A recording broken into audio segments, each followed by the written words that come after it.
Welcome back to Epochs Across Eras. On this channel, we dive deep into the turning points of history, the leaders, the innovations, and the ideas that reshaped civilizations. In this series, we're exploring the Song Dynasty, an age of remarkable cultural, economic, and technological transformation.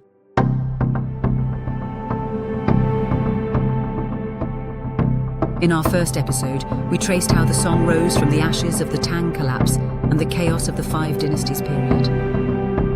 Now we turn to the dynasty's founder, Emperor Taizu of Song. Through bold reforms and visionary leadership, he centralized authority, reduced the power of warlords, and elevated scholars to positions of influence. His legacy continues to echo through Chinese governance even today.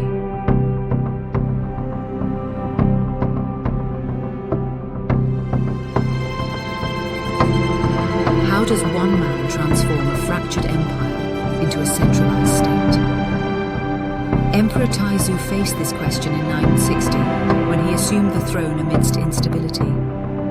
Unlike rulers before him, who relied on brute military force, Taizu's genius lay in reform. He dismantled warlord power, built a strong civilian government, and placed learning at the heart of his administration. His choices not only secured his dynasty's survival, but also set patterns of governance for centuries. This is the story of how one emperor redefined power in China.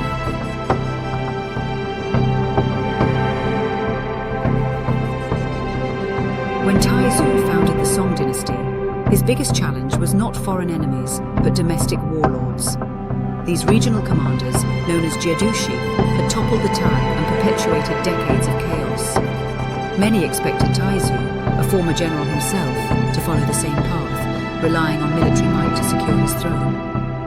But Taizu understood that unchecked armies had destroyed dynasties before him. If the Song were to endure, the military's power had to be contained.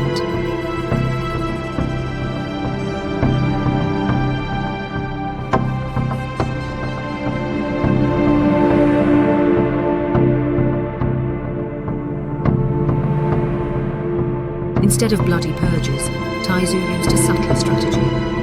He rotated generals frequently, promoted them to honorary positions far from their troops, and offered them comfortable retirements. This earned loyalty while diffusing military threats. It was a masterstroke of governance, preventing rebellion while keeping the army under imperial command.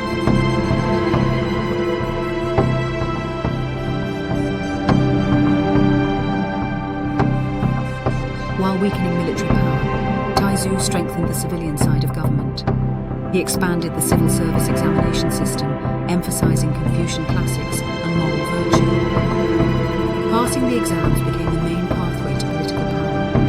For the first time in Chinese history, scholars, not warriors, formed the backbone of administration.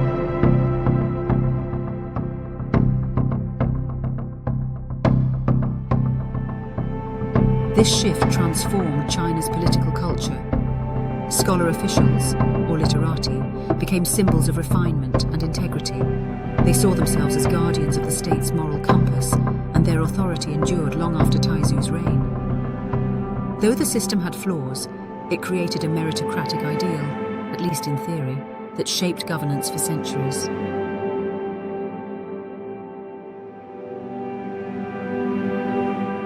Taizu also restructured the government to centralize power in the emperor's hands. Ministries were reorganized, communication between officials carefully monitored, and finances managed directly by the central court. Unlike earlier dynasties that granted sweeping autonomy to provinces, the Song emphasized direct rule from the capital, ensuring local officials reported upward through a tightly controlled hierarchy.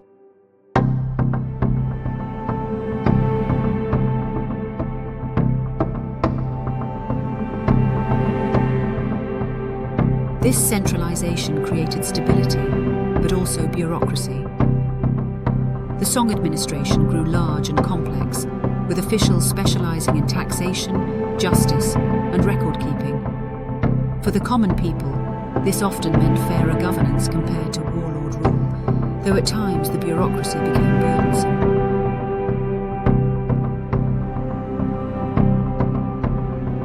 Taizu also also approached foreign policy with caution. He avoided reckless campaigns of expansion, instead opting for diplomatic solutions with powerful neighbours like the Khitan Liao. By paying tribute in silver and silk, the Song secured peace, buying time to strengthen internally. Though some criticised this as weakness, Taizu's pragmatism ensured the young dynasty survived.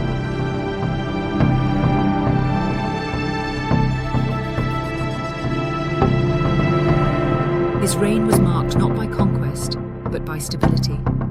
This stability allowed trade, agriculture, and culture to flourish, seeds that would later blossom into the Song's golden age. Emperor Taizu died suddenly in 976, under mysterious circumstances still debated by historians, yet his reforms endured. His brother succeeded him, continuing his policies of centralization and civil governance. More importantly, the system Taizu built became the defining structure of the Song Dynasty, one where scholars ruled, the military was restrained, and the emperor stood firmly at the center.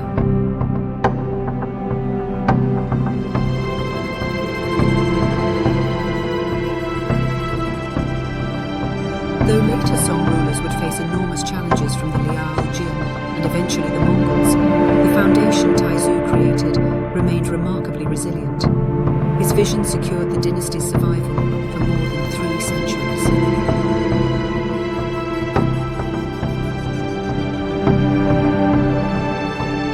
Emperor Taizu's reign was brief but transformative. By curbing the power of generals and empowering scholars, he redefined the balance of governance in China. His reforms brought stability to a fractured empire and created a model of centralized administration that later dynasties would follow.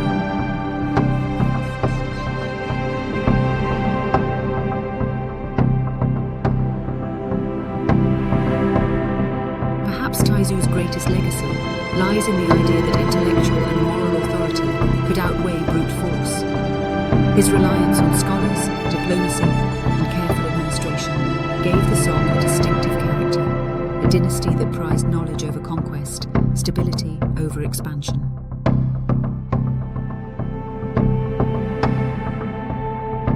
In a world where empires often rose and fell by the sword, Taizu proved that the pen, the scholar's brush, could be just as powerful. His vision set the Song dynasty apart and helped secure its place as one of China's most enduring and influential dynasties.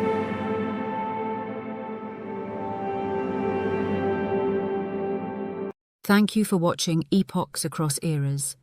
If you enjoyed this journey through history, make sure to like, subscribe, and hit the notification bell so you never miss an episode. Let's keep exploring the past to uncover the stories that shaped our world.